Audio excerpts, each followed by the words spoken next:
लग रही है, किसी की नजर न लगे। ओए होए, मेहंदी का रंग देख कितना गहरा चढ़ा है। लोग कहते हैं कि मेहंदी का रंग जितना गहरा होगा ना, पति उतना ज्यादा प्यार करता है। हाँ, प्यार तो वो बहुत करते हैं। कौन हो तुम और अंदर कैसे आए? जी आप कौन?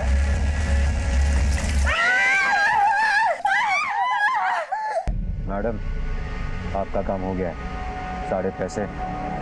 अरे हाँ हाँ, तेरे पैसे मिल जाएंगे। पहले पता तो लगने दे मेरा काम पूरा हुआ है या नहीं। वो आप पता कर लेना।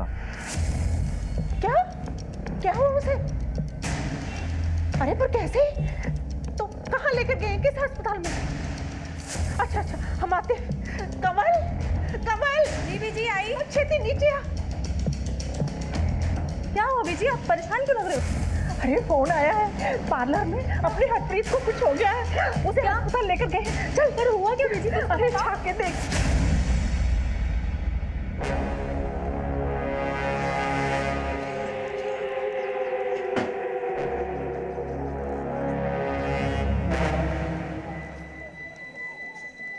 सर, फैमिली को केके हॉस्पिटल बुलवा लिया गया है। ये एसिड इतनी आसानी से अवेलेबल नहीं होता। केमिकल लैब्स और बड़ी बड़ी इंडस्ट्रीज में मिलता है। इसके सैंपल्स लो और लैब में भेजो। सर जिस लड़की पे एसिड फेंका गया था उसकी हालत बहुत नाजुक है। ये वही लड़की है जो कुछ दिन पहले ट्रक एक्सीडेंट होते होते बची थी। उस वक्त पार्लर में मौजूद कुछ और लोगों पे भी एसिड गिरे थे, बट वो सब खतरे से बाहर थे। सबके घर वालों को इन्फॉर्म कर दिया सर। सारी जगह की तलाशी लो, एक एक चीज टटोलो, शायद हमारे हाथ कुछ लग जाए। सब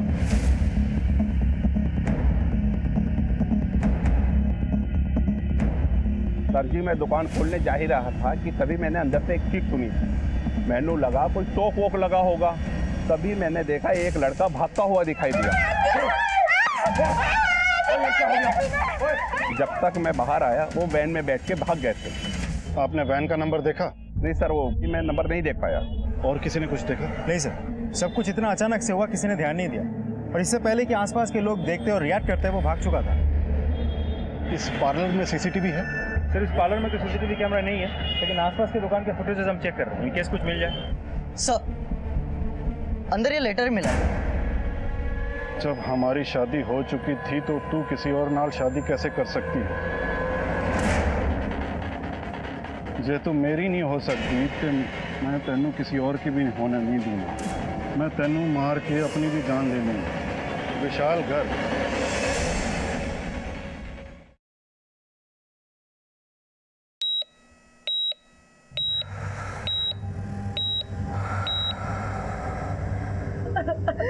मेरी फूल से बच्चे को किसकी नजर लग गई?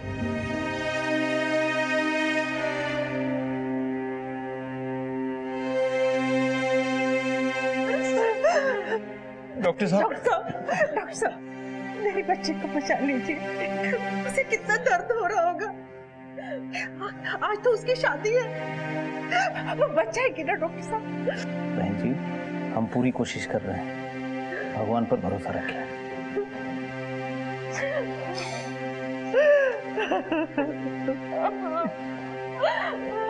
तेजिंदर जी, हम इस केस की छानबीन कर रहे हैं। आपको किसी पे शक या आपकी किसी से कोई दुश्मनी या हरप्रीत की? हम बहुत सीधे साधे लोग हैं साहब, हमारी किसी से क्या दुश्मनी हो सकती है? मैं नौकरी पेशे वाला बंदा हूँ, हमारे खानदान में भी किसी से किसी की कोई दुश्मनी नहीं है। कोई लड़का या किसी से कोई चक्कर? हमारी नजर में ऐसा कोई नहीं है। क्यों कमल? नहीं सर, हरप्रीत की लाइफ में ऐसा कोई भी नहीं था। वो तो हमेशा घर पे ही रहती थी। यूँ समझ लीजिए कि होने वाले जीजा जी उसका पहला प्यार थे। अच्छा एक बात बताइए, ये विशाल गर्ग कौन है? विशाल गर्ग? कौन विशाल गर्ग? जिससे हरप्रीत की शादी हुई थी। शादी? कैसे कर रहे हो इंस्पेक्टर साहब?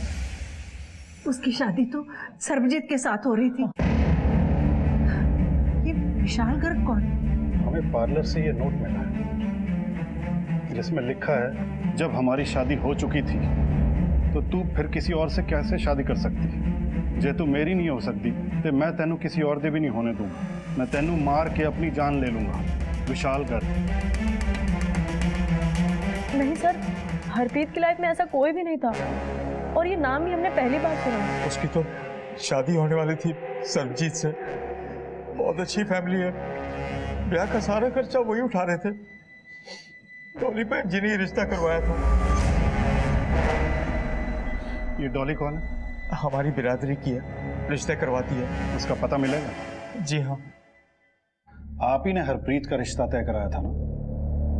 हरप्रीत ही क्यों जी सर, मैं तो बड़ी सारी कुड़ियों का रिश्ता कराया है। बल्कि तेजिंदर पाजी ने तो अपनी दोनों कुड़ियों की जिम्मेवारी मेरे ही सर पे सौंपी हुई थी। पर क्या बताऊं सर जी, उन्होंने दी बड़ी कुड़ी जो भी उन्होंने वेखण आंदा सी, उन्होंने दी छोटी कुड़ी नहीं पसंद कर लेंदा सी। क्यों? अब हरप्रीत है इतनी सोहनी, और कंवल, आपको पता है जी पिछली बार कंवल की जगह हरप्रीत को किसने पसंद किया था? किसने? जिसकी हरप्रीत से शादी होने वाली है, उसके बड़े भरा बलजीत ने।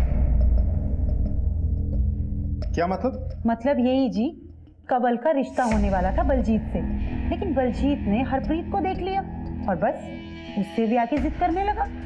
ਤੁਹਾਨੂੰ किन्नी बार समझाया सी कि छोटी कुड़ी नू छुपा के रखो, पर नहीं, ले आए ना सामने।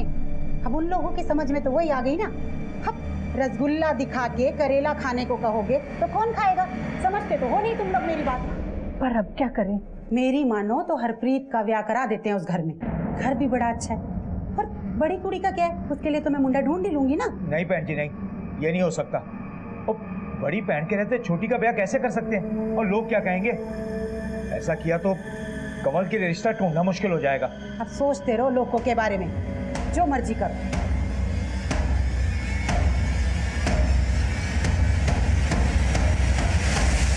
तो फिर सरबजीत की शादी का रिश्ता हरप्रीत के लिए कैसे आ गया? वो तो जी मेरे को उसके प्यो का फोन आया था, बोला कि मेरे मुंडे के लिए कोई कुड़ी ढूंढ लो, तो बस मुझे हरप्रीत की याद आ गई। तो बलजीत, सरबजीत का बड़ा भाई, उसको या उसके परिवार को कोई ऑब्जेक्शन नहीं था? ना जी ना, भला ऑब्जेक्शन क्यों होगा जी? अब कंवल की शादी हो चुकी थी कहीं और बलजीत का भी ब्याह हो गया था किधर और, तो क्यों ऑब्जेक्शन होता जी? सबकी रजामंदी से ही रिश्ता हुआ था, और बलजीत खुद शादी की तैयारियां कर रहा था। बलजीत अगर शादीशुदा है तो उसकी बीवी कहाँ है? अब क्या बताऊं जी, इतने सारे ब्याह कराए हैं मैंने, बस एक ये ब्याह नहीं टिक पाया। क्यों? कुड़ी थोड़ी नक चढ़ी थी जी, निभ नहीं पाई दोनों की। ठीक है, आप जा सकती हैं। अगर दोबारा पूछताछ करनी होगी तो आपको बुलाएंगे। जी। आसपास के इलाके में पता करो कि विशाल घर की सुसाइड की कोई खबर आई है। इनफैक्ट सारे सुसाइड डाटा इकट्ठे करो। नोट में लिखा है कि मैं अपनी जान दे दूंगा। अगर ये बात सच है तो कहीं तो मिसिंग पर्सन रिपोर्ट या सुसाइड की खबर आई होगी। सर अगर मान भी लें कि कोई दिलजला आशिक नहीं है या किसी के साथ इसकी कोई दुश्मनी भी नहीं है, सर ऐसा भी तो हो सकता है कि ये काम किसी नज़दीकी आदमी ने किया हो। आई मीन ऐसा हो सकता है कि हरप्रीत की खुशी उसे देखी नहीं गई हो और उसने ये कांड कर दिया। ये भी हो सकता है कि हमें गुमराह करने के लिए लेटर पे फर्जी नाम डाला गया। आसपास के लोगों से फैमिली के बारे में पता है सब।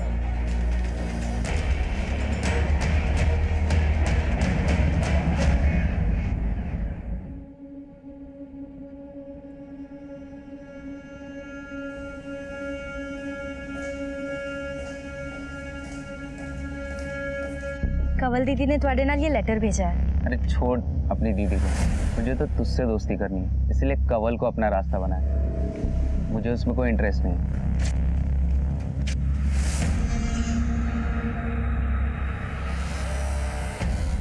दीदी सुनो, छोड़ मुझे। दीदी मेरी गल तो सुन लो। दीदी दीदी दीदी मैं ऐसा आपके साथ क्यों करूंगी? मैंने आपका लेटर उसे दिया था। आपका लेटर देने के बाद वो अनाप शनाप चुप कर। तू कभी मेरे साथ अच्छा नहीं कर सकती। दीदी मुझे कोई बात नहीं करनी। हरप्रीत हरप्रीत हरप्रीत, दीदी दीदी जल्दी आइए। हरप्रीत हरप्रीत ठीक हो गया? दीदी जल्दी आइए। हरप्रीत सत श्री अकाल भाजी। सत श्री अकाल जी। बलजीत की माता जी ने पैसे दिए। बाकी घर वाले कहाँ हैं? सरबजीत नहीं आया? जी वो बाहर गए हैं, आप रख लीजिए। यानी उनमें से कोई भी नहीं आया? किसी ने ये जानने की कोशिश नहीं की कि हरप्रीत जिंदा भी है या मर गई, या मरने वाली है?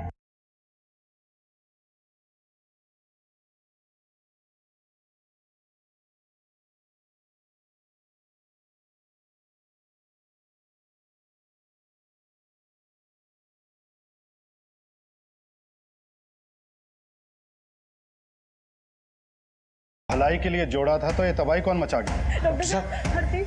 I am extremely sorry. Harpreet की डेथ से हमारी इन्वेस्टिगेशन को बहुत बड़ा झटका लगा, लेकिन अब हमने ठान ली थी हम किसी भी कीमत पर मुजरिम को ढूंढ निकालेंगे। अच्छा, तो आग पूरी तरह से बुझी नहीं?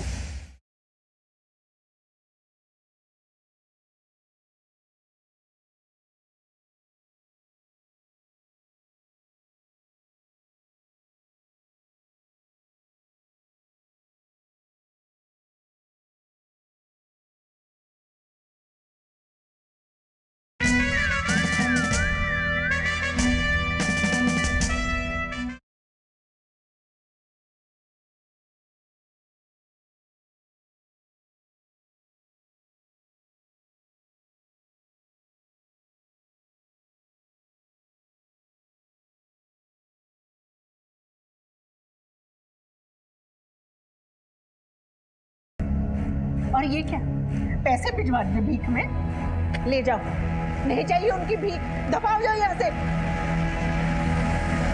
इस केस में पारिस्थितिक प्रमाण यानी सर्कमस्टेंशियल एविडेंस की बुनियाद पर लग रहा था यह किसी दिल जले आशिक की बदले की कार्रवाई है, लेकिन मेरी गट फीलिंग यह कह रही थी कुछ दिखा के कुछ छिपाने की कोशिश की गई, हमें गुमराह करने का प्रयास किया गया था।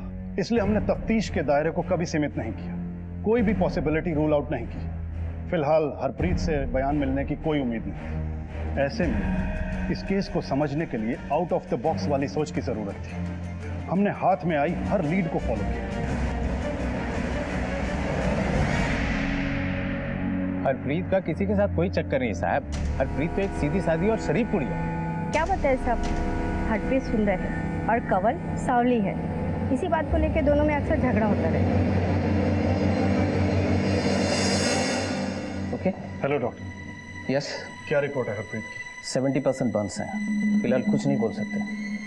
आपका मतलब है हम उससे बात करना? नहीं, बात नहीं कर सकते। एसिड ने उसके वोकल कॉर्ड्स को डैमेज कर दिया है। अगर वो बच भी जाती है तो मुमकिन है कि वो बात नहीं कर पाएगी या सुन नहीं पाएगी। Oh God, it's worse than murder sir. Excuse me.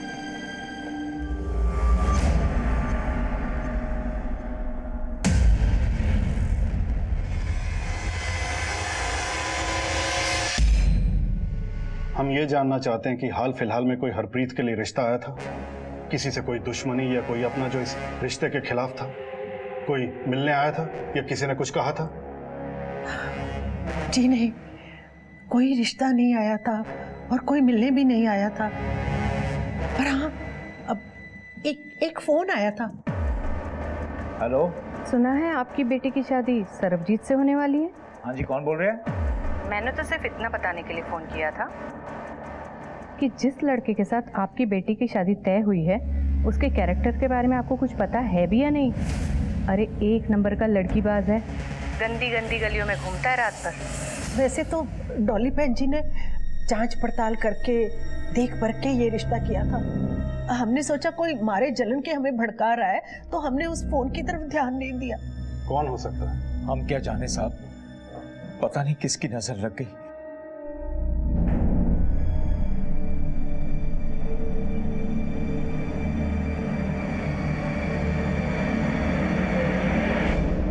Sir मुझे एक बात याद आई जो मैं बताना चाह रही हूँ आपको। क्या बात? सर जब हरप्रीत की शादी की शॉपिंग हो रही थी तो हम कमालपुरा मार्केट गए थे। ये लो बहन जी, ये हो गई आपकी साड़ी और ये रहा आपका बिल। 2100 भैया, 2100 बहुत ज्यादा नहीं है, आपने कुछ डिस्काउंट भी नहीं दिया इस पे। डिस्काउंट कर दिया जी, इससे कम ना हो पाएगा। आपने फिक्स रेट लगाया है। इतने में ना हो पाएगा जी। अरे कैसे नहीं होगा डिस्काउंट, शादी वाली बात है, डिस्काउंट तो होना चाहिए। आप तो जानते हो जीएसटी बढ़ गया। अरे कर दीजिए, अगली बार हम यहीं आएंगे और आपका मुनाफा भी हो जाएगा। चलो कर दीजिए। ठीक है। चलो अब ये काम तो हो गया, अब एक काम करते हैं, यहाँ पे और भी अच्छी अच्छी दुकानें हैं, वहाँ चलते हैं और अच्छे अच्छे कपड़े भी मिलेंगे, वो भी डिस्काउंट के साथ। चले चलो। इसमें अजीब बात क्या है? कोई भी किसी की मदद कर सकता है। सर बात सिर्फ मदद की नहीं थी, वो हमारे पहचान की नहीं थी और वो सब कुछ कुरेद कुरेद कर पूछ रही थी कि शादी कहाँ है, कौन सा कैटरिंग किया है और किस पार्लर में दुल्हन सजने वाली है, सब कुछ। किसी भी अनजान इंसान को अपनी पर्सनल इंफॉर्मेशन दे दी, पर वो थी कौन? नहीं पता सर, उसको कभी देखा नहीं और बाद में भी कभी मुलाकात नहीं हुई। उसका नंबर लिया था? नहीं सर। उसका चेहरा याद है? बहुत अच्छे से सर। कुलदीप सर, अपने स्केच आर्टिस्ट को बुलवाओ और उस औरत का स्केच बनवाओ और सभी पुलिस स्टेशन में सर्कुलेट करवाओ। सर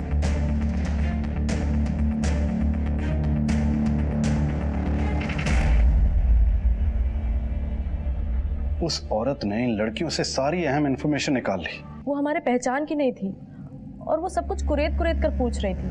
हमें किसी भी सिरे को नहीं छोड़ना है। देखो, अगर उस दुकानदार से कुछ पता चलता है तो एक लड़की को शादी के दिन टारगेट किया जाता है।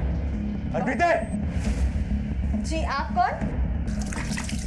मतलब बिल्कुल साफ है कि कोई तो है जिसे ये रिश्ता कबूल नहीं है।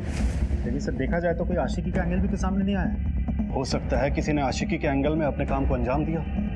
हमें हर इंसान को टटोलना होगा, हर पहलू को परखना होगा।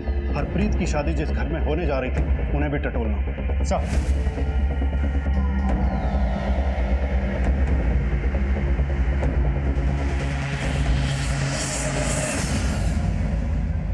सिंह साहब है घर पे? हाँ जी सर है, आइए। लो, जिसका डर था वही हो गया। दरवाजे पे पुलिस आ गई। मैंने पहले ही कहा था कि ये परिवार मनहूस होगा। अरे हमारे तो भाग फूट गए, नसीब ही फूट गए। बस कर, अब बस कर, मुझे अपना काम करने दे। चल जा अंदर जा। हमें आपसे बात करनी। अरे बात क्या करनी है? ले चलो थाने, लगा दो हथकड़ी, चलो। बस बस बस, आइए साहब, आइए। आप हरप्रीत को कितना जानते हैं? सर शादी की सारी तैयारियां मैंने की थी तो अच्छे से जानता था, पर अब लगता है कि उसका वाकई किसी के साथ चक्कर था कोई।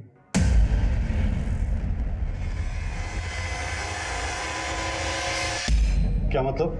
सर मतलब हमने हॉल बुक किया था शादी के लिए, तो मम्मी डैडी मैं और सरबजीत हम सब घर से हॉल की तरफ ही जा रहे थे। सर एक सुनसान रास्ते से हम निकले और हमने देखा अचानक एक गड्डी क्यों रोक दी? डैडी जी आगे देखो।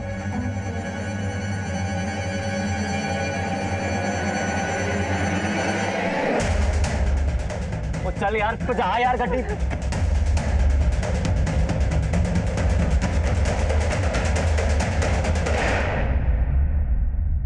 आप लोगों पे जानलेवा हमला हुआ था, इस बात की रिपोर्ट नहीं लिखवाई थी पुलिस में? नहीं सर, मुझे लगा कोई गुंडे मवाली हैं तो गाड़ी देखी कि शादी के लिए जा रही है तो रोक लिया शायद। अब इतनी सी बात के लिए पुलिस में रिपोर्ट। वीरे, ये सब? ये कौन? सर ये मेरा छोटा भाई सरबजीत, इसी की शादी होने वाली थी। आप हरप्रीत को कितना जानते हैं? जी मेरे होने वाली वाइफ थी। वो तो हम सब भी जानते हैं। और उसके बारे में क्या जानते थे?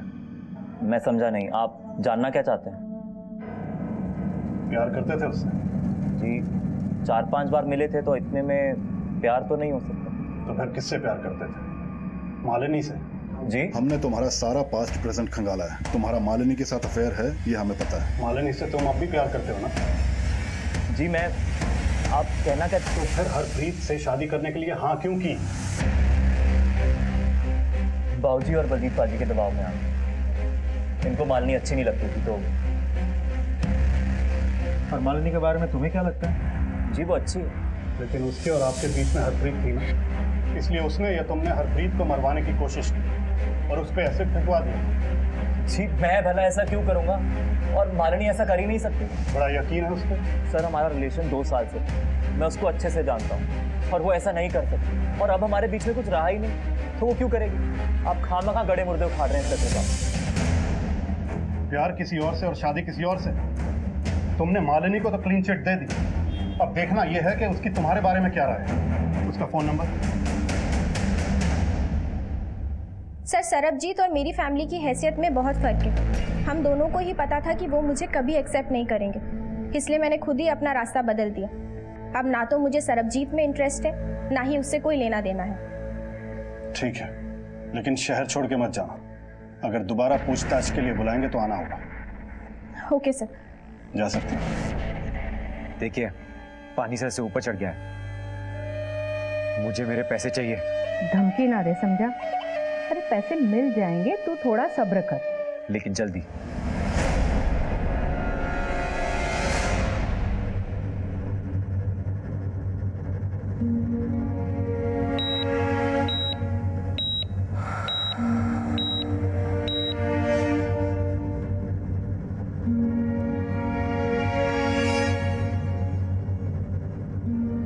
हरी अप, सब अरेंज कीजिए। डॉक्टर साहब प्लीज।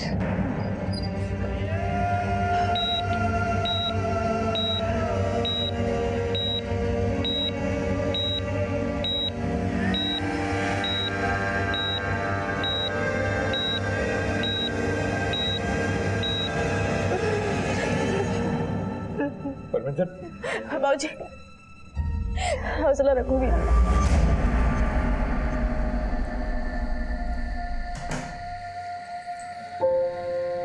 बीजी बीजी तू आ गई पुत्र? आप तो ऐसे ही सो गए। हाँ, वो तेरा इंतजार करते करते आंख लग गई। अब इकल्ले सोने की आदत डाल दो बीजी, जा रही है आपकी लाडली। ऐसे मत बोल, फिर मैं कैसे जीऊंगी तेरे बिना? हे वाहिगुरु मेहर कर दे मेरी बच्ची ते, मेरे बच्चे नू ठीक कर दे, मेरे बच्चे नू ठीक कर दे वाहिगुरु।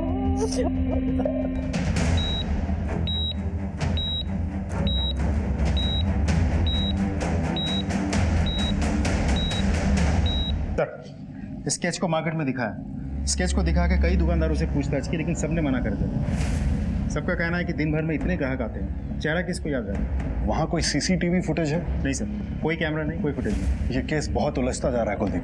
हमारे हाथ में अब तक एक भी सिरा नहीं लगा है। हरप्रीत के साथ होने वाला एक घिनौना वाकया उसके मायके से जुड़ा है या ससुराल से, कुछ समझ में नहीं आ रहा। सर, ये तो दोनों घरों को जोड़ने वाली डॉली वो बता सकती है। बुलाओ उसे थाने। साहब जी तुसी मैंने बार-बार ਇੱਥੇ बुला लेंदे हो। मैं आज तक कोई भी रिश्ता गलत नहीं करवाया है। अब मैं तो पहले बलजीत और कवल का ही रिश्ता करा रही थी, पर मैं की कर दी, वो हरप्रीत पीछे आ गई और सारा काम गड़बड़ हो गया।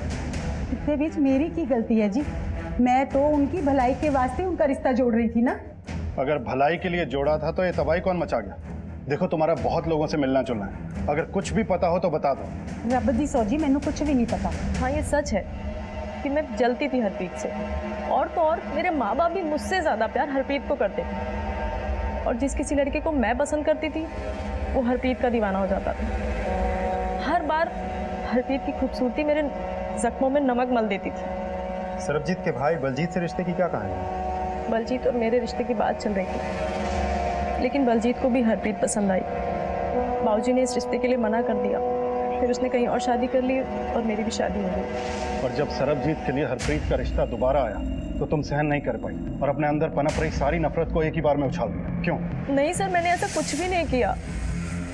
मैं उस वक्त बहुत गुस्से में थी। बाद में मैंने हरप्रीत से माफ़ी भी मांगी और उसने मुझे माफ़ भी कर दिया था सर। और आप मुझ पर शक करें कि मैंने अपनी बहन के साथ ये सब किया। वैसे कुड़ी बुरी नहीं है जी, वो ठंडी कुड़ी है, पर क्या है ना कि उसकी शादी जरा गरीब घर में हुई थी, सुंदर भी नहीं थी देखने में, और हरप्रीत का ब्याह बड़े घर में होने वाला था। दिल ही दिल में कुड़ती थी अपनी बहन से। उसको लगता था कि उसकी सारी खुशियों के आड़े उसकी बहन आ रही है, लेकिन हो सकता है कि अब शायद मन बदल गया हो। हरप्रीत के साथ कितना बड़ा हादसा हुआ इसका अंदाजा है तुम्हें? जानती हो कितनी क्रिटिकल कंडीशन है उसकी। हम किसी भी कीमत पर उस वहशी को नहीं छोड़ेंगे जिसने एक हंसती खेलती जिंदगी को बर्बाद कर दिया। ठीक है, आप जा सकती हैं।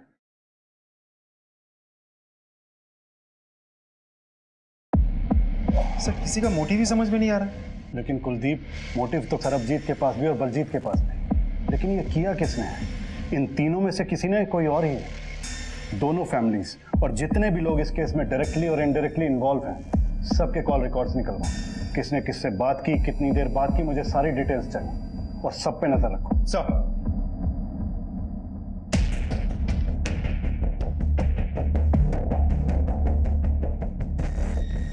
दोनों ही परिवारों की तकरीबन पूरी जानकारी हमें मिल चुकी थी, ऐसा हमारा मानना था। दोनों ही परिवारों के कुछ लोगों पे हमें शक था, लेकिन अभी तक हम उस पोजीशन पे नहीं पहुंचे थे कि किसी एक पे हमारा ध्यान केंद्रित हो। हमारी दूसरी टीम दिन रात एक करके उस वैन और संदिग्ध लोगों को ढूंढ रही थी। हमने आसपास के जिलों की पुलिस से भी मदद मांगी। तुम्हारे पैसे अब तुम्हें मिल चुके हैं ना, तो यहाँ से इतनी दूर चले जाओ कि तुम्हारी परछाई पुलिस को भी ना दिखाई दे। ठीक है सर, अभी बरनाला से एक सिल्वर वैन चोरी होने की खबर आई है। बरनाला से? सर, ठीक है, वहाँ की पुलिस से कोऑर्डिनेट करो और देखो क्या इन्फॉर्मेशन मिलती है, और उन हिस्ट्री शीटर्स के बारे में भी पता करो। जी सर। सर, बलजीत और कंवल की कॉल रिकॉर्ड्स। अच्छा, तो आग पूरी तरह से बुझी नहीं। मतलब ये कुलदीप, ये बलजीत और कमल अभी भी आपस में बात करते हैं। शादी वाले दिन 4 बार बात हुई है इनकी आपस में। ठीक हो जाएगा। कहते हैं कि मंदिर, मस्जिद, गिरजाघर, गुरुद्वारों में इतनी तड़प कर दुआएं नहीं मांगी जाती जितने अस्पतालों में मांगी जाती है। फिर हमारी दुआएं रब क्यों नहीं सुन रहा? शांत हो जाओ बेटी, वाहेगुरु हमारी जरूर सुनेंगे, हरप्रीत एकदम ठीक हो जाएगी। पीछे डॉक्टर साहब आ गए। डॉक्टर साहब, हरप्रीत कैसी है? I am extremely sorry.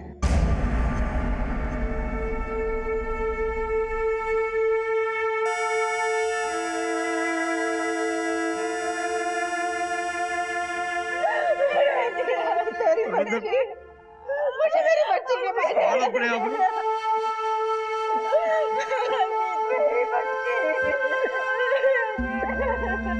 अब कौन तुझे बनाएगा? किसके साथ रूठेगी?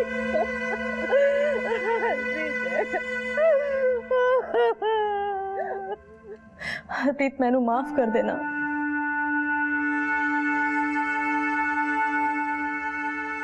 हरप्रीत की डेथ से हमारी इन्वेस्टिगेशन को बहुत बड़ा झटका लगा। हमें उम्मीद थी कि उसे होश आ जाएगा और वो हमें बता पाएगी कि उस पर अटैक किसने करवाया और क्यों। लेकिन अब हमने ठान ली थी, हम किसी भी कीमत पर मुजरिम को ढूंढ निकालेंगे।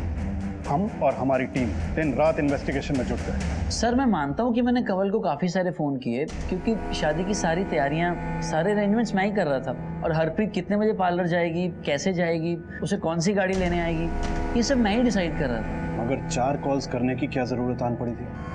सर, बिकॉज पहले कंवल पार्लर जाने के लिए तैयार थी, फिर उसने बोला कि वो नहीं जाएगी। मुझे नहीं जाना, मेरी इच्छा नहीं है।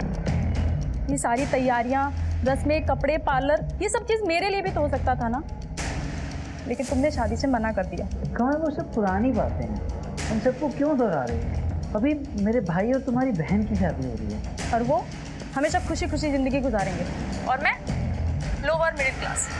मैंने कह दिया मुझे नहीं जाना है। सर, मैंने उसको समझाने की बहुत कोशिश की, पर वो मानी ही नहीं। आप ही ने हरप्रीत के लिए गाड़ी भेजी थी ना? जी सर। कौन सी गाड़ी? Silver van?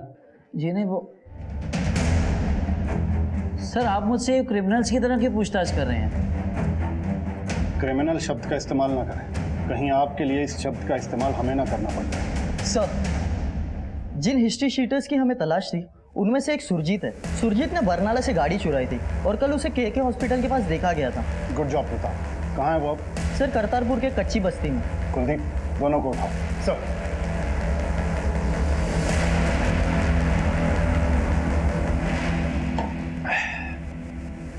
पवन, जितना जल्दी हो सके ना अपने घर से निकलना पड़ेगा। पुलिस, भाग भाग। ए, रुक। ए, रुक। ए, रुक। भाग रहा, भाग रहा। मैंने कुछ नहीं कहा, मत मारो सब। चल।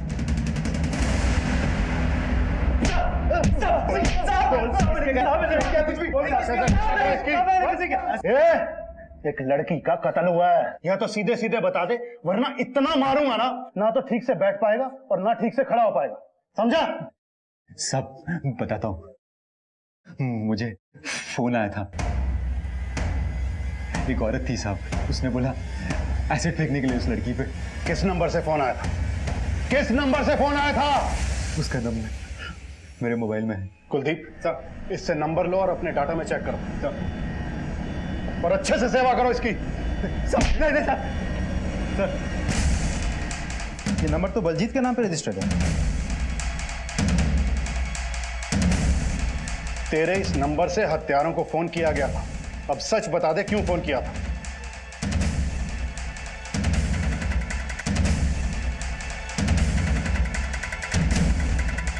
सर, नंबर तो मेरे नाम पे रजिस्टर्ड है, पर यूज किसी और ने किया। किसने?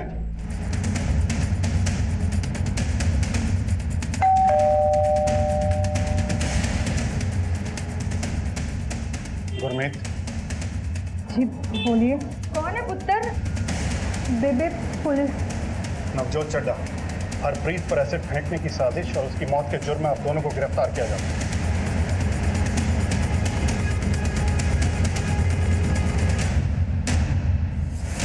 आप लोग सब कुछ बताना चाहते हो या हमें सच उगलवाना होगा? क्या जानना चाहते हैं आप कि हमने हरप्रीत के ऊपर एसिड क्यों फेंकवाया? आप ये नहीं जानना चाहते कि हमारे साथ क्या क्या अन्याय हुआ? आप ये नहीं जानना चाहते कि मेरा और बलजीत का डिवोर्स क्यों हुआ? ये रोने धोने का नाटक छोड़ो और सब सच बताओ। बलजीत ने आपको सब कुछ सच बताया होगा ना, और सरबजीत ने भी आपको सब कुछ सच बताया होगा। क्या आपको किसी ने ये बताया कि मेरी शादी सरबजीत से तय हो गई थी, लेकिन उसने मना कर दिया और फिर मेरी शादी हो गई बलजीत से? मैंने कोई एतराज नहीं किया क्योंकि वो दिखने में अच्छा था, अमीर फैमिली थी, लेकिन मुझे ये नहीं पता था कि वो बीमार है, नपुंसक है, और इसी वजह से मेरा अफेयर हो गया लक्की नाम के लड़के से, और मैं उसके बच्चे की माँ बन गई।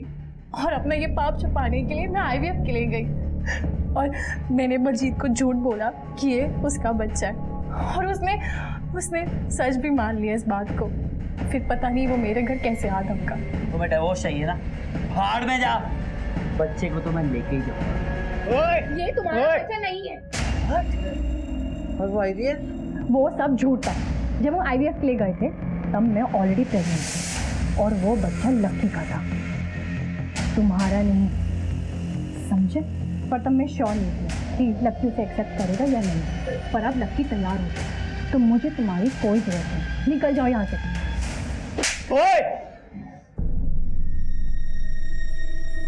और उसके बाद हमारा डिवोर्स हो गया और फिर लक्की ने भी मुझे छोड़ दिया।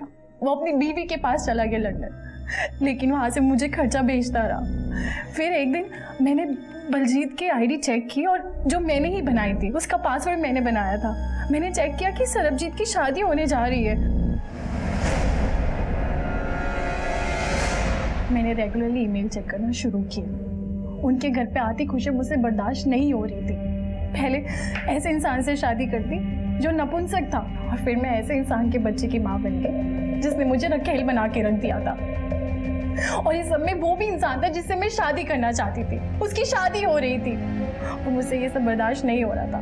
और फिर मैंने ये बात अपनी माँ को बताया, उनसे मेरा ये दर्द बर्दाश्त नहीं हुआ और फिर मैंने और मेरी माँ ने एक खेल रचा। हेलो, रेट कार्ड चाहिए क्या उसका? क्या? जिसके साथ तूने अपने रिश्ते के लिए हाँ कहा है ना, उसी के रेट कार्ड की बात कर रही हूँ। 1 रात का, 2 रात का।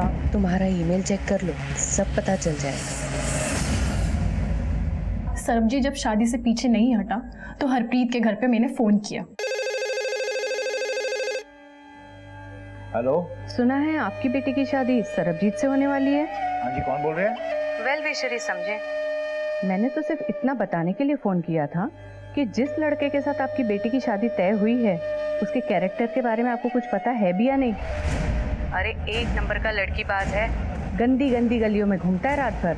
उन्होंने सब नजरअंदाज किया, ट्रक से कुचलवाने की कोशिश की तो दूसरी उड़ गई और ये बच गई।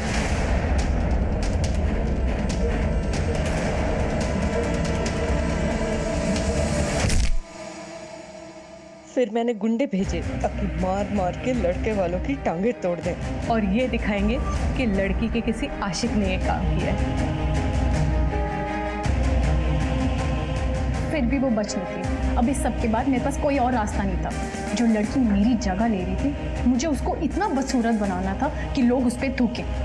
और फिर मैंने हरप्रीत से मुलाकात की और सब पता कर लिया और फिर हमारा काम हो गया।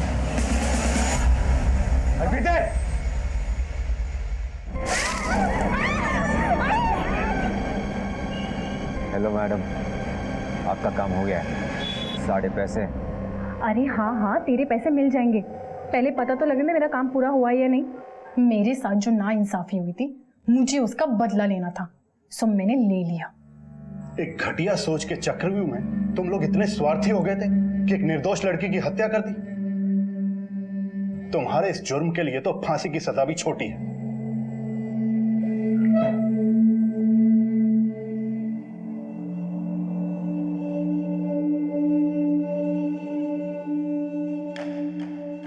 हर जुर्म आफत आने से पहले दस्तक जरूर देता है। हमें बस अपने आसपास की घटनाओं पर पूरा ध्यान रखना चाहिए। लापरवाही और गफलत इतनी भी नहीं रखनी चाहिए कि आसपास के इशारे ही समझ में ना आए। पहले सरबजीत को हरप्रीत के बारे में गलत इन्फॉर्मेशन दी गई, फिर हरप्रीत के परिवार वालों को सरबजीत के खिलाफ भड़काया गया, फिर सरबजीत के परिवार पर हमला करवाया गया। हरप्रीत को लॉरी से कुचलने की साजिश की गई और दोनों ही परिवार गफलत में डूबे रहे और अंजाम एक निर्दोष लड़की ने सिसक सिसक के दम तोड़ दिया। अपने ईमेल अकाउंट के एक्सेस को सरबजीत और बलजीत ने इग्नोर ना किया होता, कमल और हरप्रीत ने अनजान गुरमीत को अपनी सारी इंफॉर्मेशन ना दी होती, रिश्ता तोड़वाने वाले फोन कॉल्स को इग्नोर ना किया होता, पुलिस की मदद ली होती, तो ये जुर्म टल सकता था। आप सबसे गुजारिश है कि अगर कोई भी अजीब बात हो तो उसे इग्नोर ना करें, उसकी तह तक पहुंचने की कोशिश करें ताकि आने वाली आफत से बच सकें या वक्त रहते संभल सकें, क्योंकि दस्तक पर संभल जाने से बड़ा नुकसान टल सकता है। देखते रहिए क्राइम पेट्रोल दस्तक। मकसद बताना नहीं, बचाना है। जय हिंद।